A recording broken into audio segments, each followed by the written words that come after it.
नमस्कार, बहुत बहुत स्वागत है आप सभी का और मैं हूं आपके साथ स्नेहा सिंह राजावत। प्रधानमंत्री नरेंद्र मोदी का आज 75वां जन्मदिन है और उनके जन्मदिन के अवसर पर आज हम बात करेंगे उनकी ग्लोबल छवि, विदेश नीति, पड़ोसी मुल्कों से रिश्ते और विदेश यात्राओं के बारे में। 2014 में जब उन्होंने सत्ता संभाली तो ये स्पष्ट कर दिया था कि भारत अब वैश्विक मंच पर एक सक्रिय और निर्णायक भूमिका निभाएगा। उन्होंने विदेश नीति को केवल एक कूटनीतिक औपचारिकता से ऊपर उठाकर रणनीतिक, सांस्कृतिक और आर्थिक आयामों से जोड़ा था। इससे उनकी ग्लोबल छवि एक बार फिर से आत्मविश्वासी, प्रभावशाली और निर्णायक नेता के रूप में बनी रही। चलिए अब सबसे पहले बात करेंगे उनकी ग्लोबल छवि के निर्माण के बारे में। पीएम मोदी ने दुनिया को यह संदेश दिया कि भारत अब केवल उभरती हुई शक्ति नहीं बल्कि वैश्विक नीति निर्धारण में भी भागीदार है। अंतर्राष्ट्रीय मंचों पर उनकी उपस्थिति जैसे G20, संयुक्त राष्ट्र, COP सम्मेलनों और ब्रिक्स में उनका वक्तव्य स्पष्ट, आत्मविश्वासी और भारत के हितों के अनुरूप रहा है। उनकी पहल से 21 जून को अंतर्राष्ट्रीय योग दिवस घोषित किया गया, जिससे कि भारत की सांस्कृतिक शक्ति को वैश्विक पहचान मिली।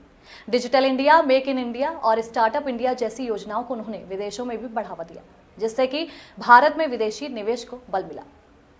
तो चलिए बात करते हैं उनकी विदेश नीति और नए दृष्टिकोण के बारे में।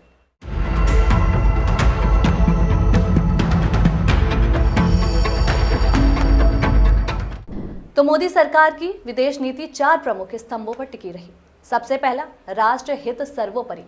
राष्ट्र की सुरक्षा, संप्रभुता और वैश्विक सम्मान को सर्वोच्च प्राथमिकता दी गई। दूसरा, आर्थिक कूटनीति, व्यापार, निवेश और तकनीकी सहयोग को बढ़ावा देना। तीसरा, सांस्कृतिक जुड़ाव, भारतीय संस्कृति, योग और अध्यात्म को कूटनीति में शामिल करना। और चौथा, डायस्पोरा डिप्लोमेसी, विदेशों में बसे भारतीयों को भारत की ताकत के रूप में प्रस्तुत करवाना। ये 4 प्रमुख विदेश नीतियां पीएम मोदी की सबसे अहम स्तंभ रहे। अब बात करेंगे उनकी विदेश यात्राओं, रणनीति और संवाद के बारे में कि अब तक उन्होंने कहां-कहां यात्राएं की हैं। तो प्रधानमंत्री नरेंद्र मोदी ने अब तक 65 से ज्यादा देशों की यात्राएं की, जिनमें से अमेरिका, रूस, Japan, France, UAE, Australia, Africa और दक्षिण एशियाई देश प्रमुख हैं। इन यात्राओं का उद्देश्य केवल समझौते करना नहीं था, बल्कि नेतृत्व स्तर का विश्वास निर्माण करना भी था। हाउडी मोदी अमेरिका, नमस्ते ट्रंप, वीवा मोदी फ्रांस और UAE में मंदिर के निर्माण की आधारशिला जैसे कार्यक्रमों ने उनकी वैश्विक पहचान को और मजबूत किया। वहीं पीएम मोदी की विदेश यात्राओं पर खर्च और उनके वास्तविक लाभ को लेकर कई सवाल भी हमेशा से उठते हैं। कुछ लोग इनके प्रचार और राजनीतिक उद्देश्य पर भी संदेह जताते हैं। साथ ही घरेलू समस्याओं की अनदेखी के बारे में भी आलोचना होती है। चलिए अब आपको बताते हैं उनके पड़ोसी देशों से उनके संबंधों के बारे में। पीएम मोदी ने अपने पहले कार्यकाल की शुरुआत की सार्क नेताओं को शपथ ग्रहण समारोह में आमंत्रित करके, जो कि एक बड़ा कूटनीतिक संकेत था। बांग्लादेश के साथ भूमि सीमा समझौता एक ऐतिहासिक उपलब्धि रही। भूटान और नेपाल के साथ सहयोग बढ़ा। हालांकि नेपाल में कुछ मुद्दों पर हमेशा से मतभेद रहा। चीन के साथ संबंधों में तनाव बना रहा, विशेषकर डोकलाम और गलवान जैसी घटनाओं के बाद।